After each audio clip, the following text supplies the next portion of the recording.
Hello बच्चों, मैं स्मिता बिजलवान स्वागत करती हूँ आपका आईसीटी वर्चुअल क्लासरूम में।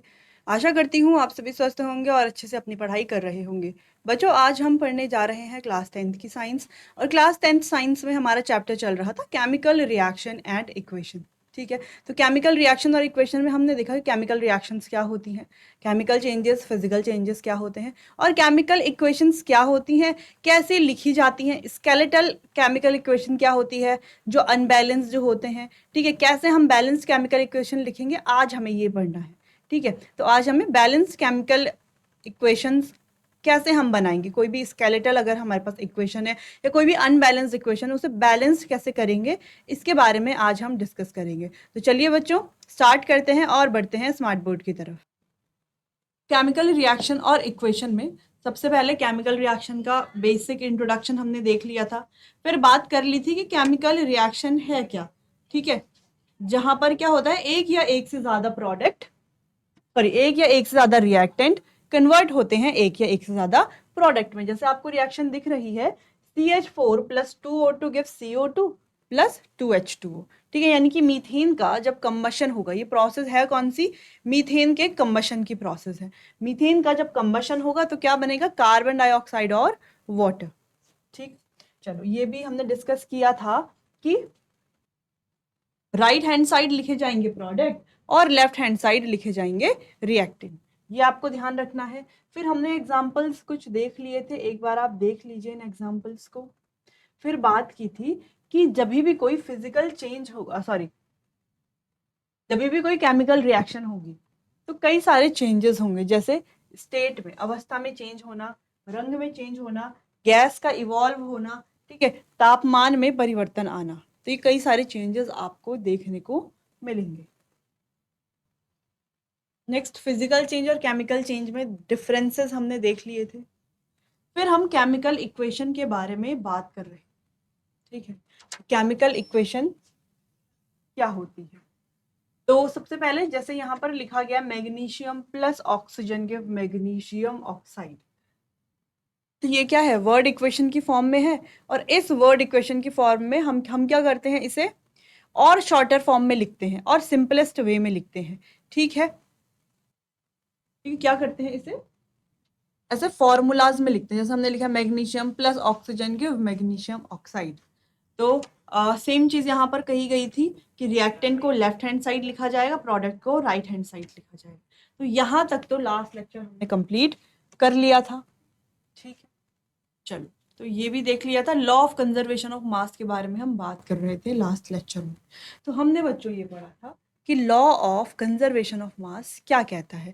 तो law of conservation of mass कहता है कि मास को ना तो क्रिएट किया जा सकता है, ना ही डिस्ट्रॉय किया जा सकता है किसी भी केमिकल रिएक्शन में। या हम कहें कि टोटल मास जितना भी होगा एलिमेंट का जो प्रोडक्ट में है, ठीक है, प्रोडक्ट का जो टोटल मास होगा वो रिएक्टेंट के टोटल मास के बराबर होगा। या हम कह सकते हैं कि जितने नंबर ऑफ ईच एलिमेंट किसमें है, रिएक्टेंट में है, वही किसमें होने चाहिए, प्रोडक्ट में भी होने चाहिए सेम। तो जैसे कि हमें यहाँ पर रिएक्शन दिख रही है, word equation of chemical reaction, zinc plus sulphuric acid gives zinc sulphate plus hydrogen. ठीक है, तो क्या बना रहा है, Zn प्लस H2SO4। पढ़ी थी ना हमने ये रिएक्शन कि जिंक ग्रैन्यूल्स की रिएक्शन कराई जा रही है डाइल्यूट सल्फ्यूरिक एसिड के साथ। जब डाइल्यूट सल्फ्यूरिक एसिड के साथ रिएक्शन हो रही है तो ZnSO4 के साथ H2 गैस यहाँ पर प्रोड्यूस हो रही है। तो अगर आप यहाँ पर चेक करो लेफ्ट हैंड साइड और राइट हैंड साइड कि नंबर ऑफ एटम बराबर है या बराबर नहीं है, तो आप कैसे चेक करेंगे। जैसे यहाँ पर ये टेबल बनी हुई है, ये वाली टेबल, ठीक है, ये टेबल बनी हुई है। तो देखो यहाँ पर सारे लिखे हुए जिंक, हाइड्रोजन, सल्फर और ऑक्सीजन, ठीक है, जो कि यहाँ पर है। अब आप यहाँ से इस वाली रिएक्शन को क्या करो, चेक करना है। आप एक जिंक है, इधर भी एक ही जिंक है, क्लियर हो गया। चलो, इधर H कितने हैं, 2 है, इधर भी H कितने हैं, 2 है, क्लियर है। इधर S1 है, इधर भी S1 है, इधर O4 है, इधर भी O4 है। यानी कि number of atom in reactant is equals to number of atom in product. Reactant में जितने नंबर ऑफ एटम्स हैं वो प्रोडक्ट में जितने नंबर ऑफ एटम्स हैं उसके बराबर है। इतना समझ में आया? ठीक है, तो अब इस इक्वेशन को हम क्या कहेंगे? जो फॉलोइंग इक्वेशन यहाँ पर लिखी हुई है इसे हम क्या कहेंगे? इसे हम कहेंगे एक बैलेंस्ड इक्वेशन। ये क्या है? ये इक्वेशन कैसी है? बैलेंस्ड है, प्रॉपर बैलेंस्ड है। बिल्कुल बैलेंस है या नहीं है? बिल्कुल है, क्योंकि LHS यानी कि लेफ्ट हैंड साइड जितने नंबर ऑफ एटम है, राइट हैंड साइड भी उतने नंबर ऑफ एटम है। एक रिएक्शन तभी बैलेंस होगी जब दोनों तरफ, दोनों साइड बराबर नंबर ऑफ एटम्स होंगे। ठीक है, चलो तो इतना आप नोट कीजिए, फिर आगे बढ़ते हैं। चलो आगे बढ़ते हैं। Steps of balancing a chemical equation. तो किसी भी केमिकल इक्वेशन को बैलेंस कैसे करेंगे, इसके स्टेप्स के बारे में बात करते हैं। ठीक है, अब यहाँ पर आपको बहुत ज़्यादा ध्यान देना है बच्चों। ठीक है, अब ध्यान इसीलिए देना है क्योंकि यहाँ पर हम बैलेंसिंग के बारे में पढ़ने वाले हैं, जो इस चैप्टर का एक इम्पॉर्टेंट टॉपिक है। अब ये जो बैलेंसिंग वाला टॉपिक है ये इम्पॉर्टेंट इसीलिए भी है कि देखो, एक तो ये इस क्लास में आएगा ही, 10th में तो आ ही रहा है। जब आप हायर क्लासेस में जाएंगे, क्लास 11th में, क्लास 12th में, इसके अलावा जब आप अपने ग्रेजुएशन में जाएंगे, पोस्ट ग्रेजुएशन में जाएंगे, वहाँ पर भी अगर आप केमिस्ट्री पढ़ते हैं तो बैलेंसिंग एक बहुत इंपॉर्टेंट चीज़ है। ठीक है, जो आगे आपको सिखाई नहीं जाएगी हायर क्लासेस में, यहाँ पर ही आपको बैलेंसिंग सिखाई जाएगी। तो आपको ये अच्छे से सीखनी, क्योंकि ये आपके हमेशा काम आने वाली है। ठीक है, तो आप हायर क्लासेस में कभी भी कोई रिएक्शन लिखेंगे तो कभी आपसे ये नहीं कहा जाएगा कि आप इसे बैलेंस कीजिए, क्योंकि आपको खुद से ही रिएक्शन को बैलेंस करना है। ठीक है, चलिए, अगर आप ऐसा नहीं करेंगे तो आप बहुत सारे क्वेश्चंस को गलत कर सकते हैं। क्लियर है? चलिए तो देखते हैं। तो सबसे पहला है hit and trial method. Hit and trial method, balancing a chemical equation using least whole number coefficient. तो हमें क्या करने हैं? सबसे कम होल नंबर कोफिशिएंट से शुरुआत करनी है। ठीक है, चलिए, तो सबसे पहले draw boxes around each formula, do not change anything inside the boxes. अब आपको क्या करना है? हर फॉर्मूले के अराउंड एक एक बॉक्स क्रिएट कर, एक एक बॉक्स बना लेना। जैसे देखो, Fe के बाहर से बॉक्स है, H2 के बाहर से बॉक्स है। ठीक है, वैसे एक मेथड तो ये है जो हम ये पढ़ रहे हैं, पूरे स्टेप्स हम पढ़ेंगे डिटेल में। इसके अलावा कुछ और मेथड भी हैं, जैसे कुछ इजी मेथड भी है। ठीक है, जहां पर इतना सारा कुछ हमें लिखना नहीं पड़ेगा। ठीक है, तो वो मेथड भी हम देखेंगे, लेकिन वो देखेंगे लास्ट में। तो Fe रिएक्शन कर रहा है वाटर के साथ, क्या बना रहा है? Fe3O4 plus H2।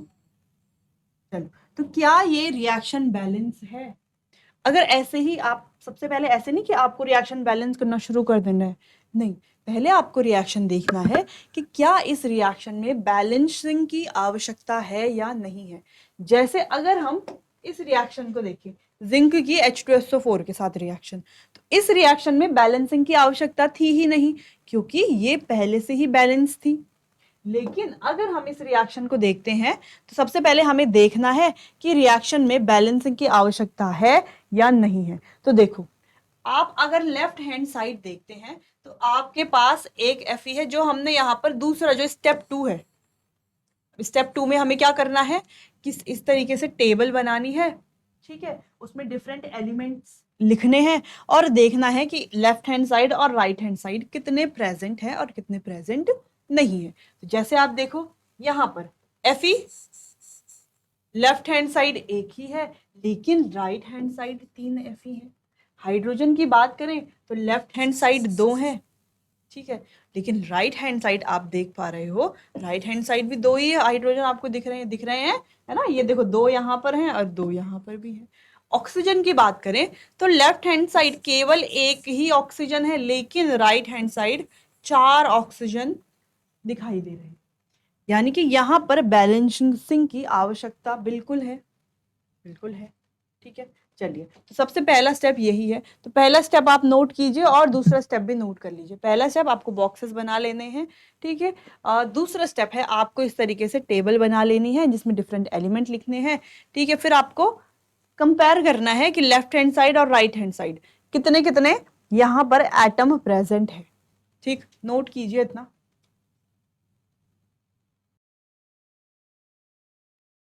चलो आगे बढ़ते हैं। तो पहला दूसरा मेथड हो गया क्लियर। चलो, सेलेक्ट द कंपाउंड, रिएक्टेंट और product having maximum number of atom. आपको क्या करना है, वो कंपाउंड यानी कि रिएक्टेंट या प्रोडक्ट में से वो कंपाउंड सेलेक्ट करना है जिसमें मैक्सिमम नंबर ऑफ एटम आपको दिखाई दे रहे हैं, यानी कि सबसे ज्यादा एटम जिसमें आपको दिखाई दे रहे हैं।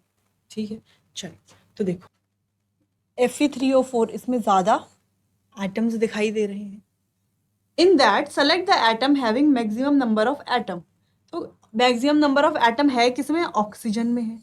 किसमें है, ऑक्सीजन में ही तो है ना। आयरन में तो 3 ही है, ऑक्सीजन में कितने हैं, 4। Fe3O4, अगर आप रिएक्शन देखो, रिएक्शन यहाँ पर लिखी गई है, ये वाली रिएक्शन देखो, तो ज्यादा किसमें है, Fe3O4 में। Fe3O4 मतलब यानी कि O4 में है ना सबसे ज्यादा। तो चलो, तो सबसे पहले हम इसी को ही बैलेंस करना स्टार्ट करेंगे। ठीक है, चलो तो सबसे पहले देखो, इनिशियली रिएक्टेंट में क्या है, H2O है जिसमें ऑक्सीजन है, और प्रोडक्ट में Fe3O4 है जिसमें ऑक्सीजन है, और हायर नंबर ऑफ एटम इसमें है। ठीक है, तो चलो, तो यहाँ पर 4 है, क्लियर। तो हम क्या कर लेंगे, बैलेंस करने के लिए, टू बैलेंस 4 का मल्टीप्लाई कर लेंगे H2O के साथ। अब नीचे रिएक्शन देखो, Fe तो Fe था पहले से, H2O और Fe3O4 और H2 सब एज इट इज है, लेकिन H2O के साथ 4 का मल्टीप्लाई हुआ है। अब अगर आप ध्यान से देखो, क्या ऑक्सीजन दोनों तरफ बैलेंस हो गई है, हाँ बैलेंस हो गई है। 4 ऑक्सीजन इधर है लेफ्ट हैंड साइड, और 4 ऑक्सीजन इधर है राइट हैंड साइड। क्लियर है, यानी कि ऑक्सीजन की हो गई है बैलेंसिंग। क्लियर है, चलो आगे बढ़ते हैं। फिर से हमें क्या करना है, देखना है कि हायर नंबर किसमें है। अब देखो बच्चों, अगर आप इस रिएक्शन को देखो ध्यान से, ठीक है, तो अब अगर आप काउंट करो तो आपको क्या दिखेगा, अब हायर नंबर किसमें है। अब आप यहाँ पर रिएक्टेंट में अगर हाइड्रोजन को देखो तो 4 टू जा 8 हाइड्रोजन, इस 4 का मल्टीप्लाई हो जाएगा ना हाइड्रोजन के साथ भी और ऑक्सीजन के साथ भी, इसीलिए तो 4 ऑक्सीजन बन रहे थे। तो जब इसका मल्टीप्लाई हम करेंगे हाइड्रोजन के साथ तो ये हो जाएगा 4 टू जा 8 हाइड्रोजन, 8 हाइड्रोजन, जबकि प्रोडक्ट में केवल 2 ही हाइड्रोजन है। बिल्कुल केवल 2 ही हाइड्रोजन है। तो क्या करेंगे, इसे बैलेंस करेंगे। तो देखो 8 हाइड्रोजन है रिएक्टेंट में और प्रोडक्ट में केवल 2 ही हाइड्रोजन है, तो 2 का मल्टीप्लाई कर देंगे 4 से, और दोनों तरफ बराबर हो जाएंगे ना 8-8 हाइड्रोजन। तो ध्यान से देखो, Fe पहले जैसा ही है, ठीक है, H2O इसके साथ 4 का मल्टीप्लाई हुआ था, Fe3O4 भी पहले जैसा है, और H2 के साथ भी हमने क्या किया, अभी 4 का मल्टीप्लाई कर लिया। अब 2 चीजें बैलेंस हो गई हैं, एक है हाइड्रोजन और एक है ऑक्सीजन। तो देखो ऑक्सीजन दोनों तरफ 4-4 है, बिल्कुल 4-4 है। क्या हाइड्रोजन दोनों तरफ 8-8 है, हाँ हाइड्रोजन भी दोनों तरफ 8-8 है। हाइड्रोजन बैलेंस हो गया। अब केवल और केवल आयरन यानी कि Fe बच जाता है बैलेंस करने के लिए। ठीक है, तो केवल अब Fe को बैलेंस हमें करना है। तो चलो, balance the number of iron atoms. अब आयरन एटम को बैलेंस करना है। तो पहले रिएक्टेंट में 1 ही आयरन है, प्रोडक्ट में 3 आयरन है, तो रिएक्टेंट में 3 का मल्टीप्लाई कर लेंगे तो 3 आयरन दोनों तरफ हो जाएंगे। तो देखो यहाँ पर हमने 3 का मल्टीप्लाई कर लिया है इस आयरन के साथ, 4 का मल्टीप्लाई तो हमने पहले ही कर लिया था इस H2O के साथ, बाकी इस Fe3O के साथ कुछ भी मल्टीप्लाई नहीं करना है, और इस H2 के साथ हमने 4 का मल्टीप्लाई कर लिया था। ठीक, अब आप चेक करेंगे क्या दोनों तरफ ये जो रिएक्शन है यहाँ पे बैलेंस जो लिखा गया है, तो क्या सच में ये बैलेंस है, चेक करते हैं। चलो देखो, इधर क्या है, 3 Fe है, इधर भी 3 Fe है ना Fe3। इधर देखो बच्चों 4 टू जा 8 हाइड्रोजन है, इधर भी 4 टू जा 8 हाइड्रोजन है, इधर 4 ऑक्सीजन है, इधर भी 4 ऑक्सीजन है, यानी कि अब ये रिएक्शन कंप्लीटली बैलेंस्ड रिएक्शन है। तो इस तरीके से इन 5 स्टेप की मदद से आप क्या कर सकते हैं, रिएक्शन बैलेंस कर सकते हैं। तो देखो स्टेप 5 नहीं थे, स्टेप केवल 3 ही थे। 3 स्टेप क्या थे, पहला रिएक्शन में क्या करना, बॉक्स बनाना। दूसरा स्टेप क्या था कि लिखना कि कितने बैलेंस है, कौन बैलेंस नहीं है, या लेफ्ट हैंड साइड कितने एटम है और राइट हैंड साइड कितने एटम है। दूसरी चीज ये की हमने। तीसरा हमें ढूंढना था कि जिसमें मैक्सिमम नंबर ऑफ एटम है, सबसे पहले उसे बैलेंस करेंगे, फिर एक एक करके हमें सबको बैलेंस करना था। ठीक है, चलिए क्लियर है इतना। थोड़ा बहुत तो समझ में आया होगा बैलेंसिंग के बारे में। तो ये स्टेप आप नोट कर लीजिए। पूरी ये जो आयरन की वाटर के साथ रिएक्शन है, इस पूरी रिएक्शन को आप नोट कर लीजिए बच्चों। चलो क्लियर हो गया इतना। अब आगे बढ़ते हैं। Count atom of each element on both side of equation to check the correctness. अब क्या करना है, दोनों साइड एलिमेंट जो इक्वेशन है उन्हें काउंट करना है कि बराबर है या नहीं। ठीक है, तो चलो। तो हाँ बिल्कुल बराबर है, 3 Fe इधर है, 3 Fe इधर है, 8 हाइड्रोजन इधर है, 8 हाइड्रोजन इधर है, 4 ऑक्सीजन इधर है, 4 ऑक्सीजन इधर है, यानी कि रिएक्शन बैलेंस है। लेकिन अभी भी ये प्रॉपरली बैलेंस नहीं है। ठीक है, if necessary physical state such as gaseous के लिए G लिखा जाता है, लिक्विड के लिए L, एक्वस के लिए AQ और सॉलिड के लिए S state are included in a chemical equation. अगर नेसेसरी है तो फिजिकल स्टेट को भी हमें क्या करना है, इसमें इंक्लूड करना है। जैसे Fe आयरन सॉलिड स्टेट में है, वाटर गैसियस स्टेट में है, Fe3O4 सॉलिड स्टेट में है और H2 है गैसियस स्टेट में। ठीक है, अच्छा एक्वस का मीन्स क्या होता है, और वाटर गैसियस स्टेट में कैसे हो गया? वाटर क्या है, वाटर तो लिक्विड स्टेट में होता है, तो गैसियस क्यों लिखा हुआ है? इसका मतलब है गैसियस इसलिए लिखा हुआ है क्योंकि वाटर को यूज किया गया है यहाँ पर स्टीम की फॉर्म में, यानी कि भाप की फॉर्म में, तो उस समय तो वो गैसियस स्टेट में ही होता है ना, होता है। तो H2O गैसियस का मतलब है indicates that water is used in the form of steam. तो वाटर जो है स्टीम की फॉर्म में यूज किया गया है। वैसे ही एक्वस का मतलब क्या है बच्चों, मींस द रिएक्टेंट और product is present as a solution in water. तो रिएक्टेंट और प्रोडक्ट कैसे हैं, एज अ सॉल्यूशन प्रेजेंट है वाटर में। ठीक है, तो यहाँ पर तो कोई एक्वस है नहीं, लेकिन इतना ही है फिलहाल, आप इसे नोट कर लीजिए बच्चों। ठीक है, तो ये जो स्टेप 7 है ये भी एक इंपॉर्टेंट स्टेप है। ठीक है, चलिए, तो अगर नेसेसरी है तो फिजिकल स्टेट भी हमें मेंशन या इंक्लूड जरूर करनी है, नोट कर लीजिए इसे। आगे बढ़ते हैं। Steps of balancing a chemical, sometime reaction condition, temperature, pressure और catalyst are indicated above and और below the arrow in the equation. ठीक है, तो जब भी हम कोई केमिकल इक्वेशन लिखते हैं, जैसे यहाँ पर देखो फोटोसिंथेसिस की प्रोसेस लिखी हुई है ना, CO2 6CO2 12H2O किसकी प्रेजेंस में होती है, सनलाइट और क्लोरोफिल। तो ये कहाँ पर लिखे जाते हैं, ये अबव और बिलो द एरो लिखे जाते हैं, यानी कि या तो एरो के ऊपर या तो एरो के नीचे। क्या बनाता है, ग्लूकोज, ऑक्सीजन और वाटर। ठीक है, क्लियर है। या यहाँ पर CO+H2, तो यहाँ पर देखो प्रेशर है 340 ATM, क्या बना रहा है, CH3OH, यानी कि मीथेनॉल। क्लियर है, चलो। तो यहाँ पर आपको ये नोट कर लेना है कि रिएक्शन कंडीशन जैसे कि टेम्परेचर है, प्रेशर है, कैटलिस्ट है, तो इन्हें इंडिकेट किया जाता है अबव एंड और below the arrow in the equation. तो एरो के ऊपर या नीचे लिखा जाता है। तो बहुत कॉमन यूज होने वाली ये वाली रिएक्शन भी आपको नोट करनी है, और ये बायो में तो आपने पढ़ी ही है, ये आगे आपने बायो में पढ़नी ही है ये इक्वेशन। ठीक है, चलिए नोट कीजिए इतना। तो यहाँ पर क्वेश्चन है, अब ये क्वेश्चन आपको लिखना है, hydrogen plus chlorine give hydrogen chloride, barium chloride plus aluminium sulphate give barium sulphate plus aluminium chloride, sodium plus water give sodium hydro oxide plus hydrogen. तो चलो, आपको क्या करना है, इनको नोट करना है, और नोट करने के बाद इनको कैसे लिखना है, नोट करने के बाद इनको फॉर्मूले के बेस पर लिखना है ना, जैसे फॉर्मूलाज हम लिखते हैं। फिर उसके बाद जो है इसे सॉल्व करना है, रिएक्शन को बैलेंस करना है। क्लियर है, चलिए, तो खुद से एक बार इन क्वेश्चन को ट्राई कीजिए।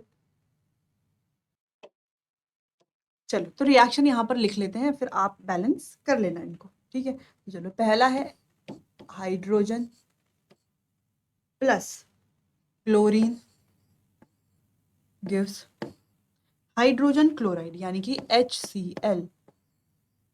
ठीक है, अब ये हाइड्रोजन है गैसियस फॉर्म में, ये क्लोरीन भी है गैसियस फॉर्म में, और ये HCl जो हाइड्रोजन क्लोराइड गैस है बच्चों, ये भी है गैसियस फॉर्म में, ठीक है। नेक्स्ट है बेरियम क्लोराइड, यानी कि BaCl2, BaCl2 plus aluminium sulphate, यानी कि Al2SO4 whole thrice,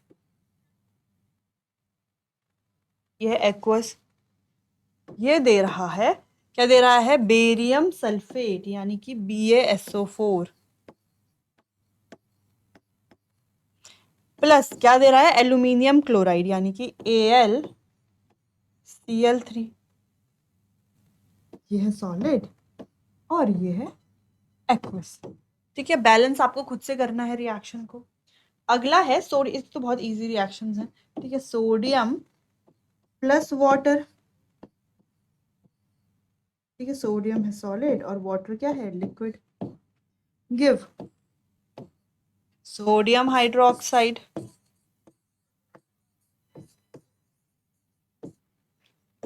plus H2,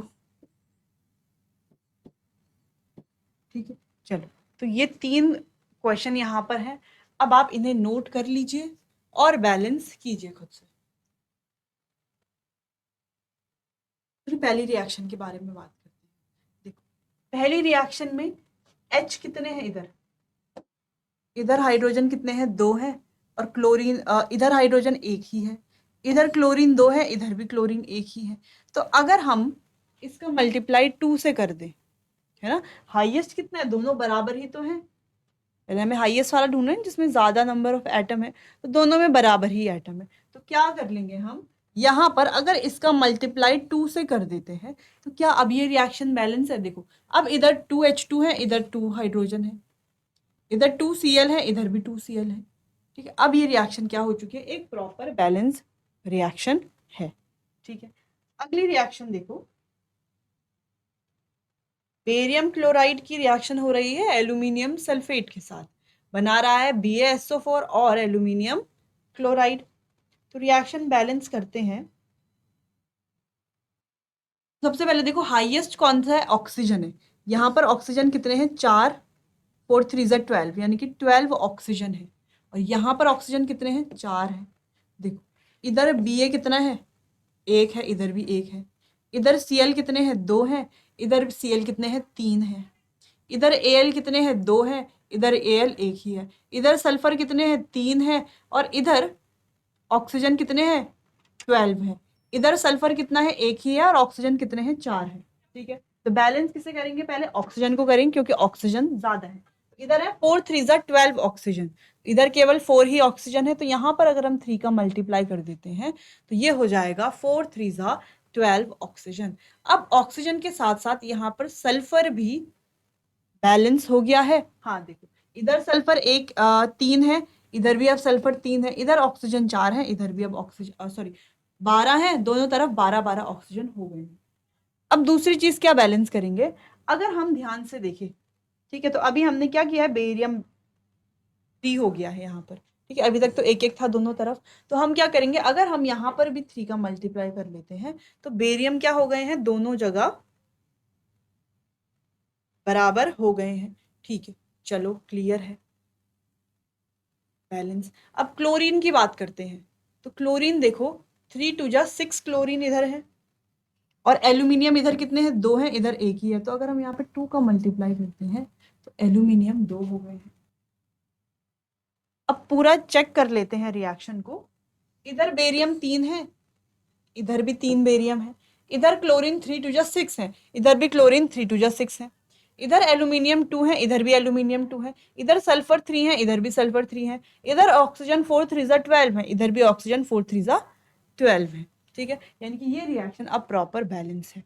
next reaction जो ये वाला है, ये है आपके लिए होमवर्क, इसे आप घर से करके आएंगे। तो बच्चों, आज हमने रिएक्शन को बैलेंस करना सीखा, ठीक है, कैसे रिएक्शन को बैलेंस करेंगे, और कुछ क्वेश्चंस भी हमने देखे। तो एक क्वेश्चन आपके लिए होमवर्क भी है, बाकी आने वाले सेशन में हम कुछ और क्वेश्चंस भी करेंगे। तो चलिए बच्चों, आज के लिए बस इतना ही, मिलते हैं अपने आने वाले अगले सेशन में, तब तक के लिए आपका बहुत बहुत धन्यवाद।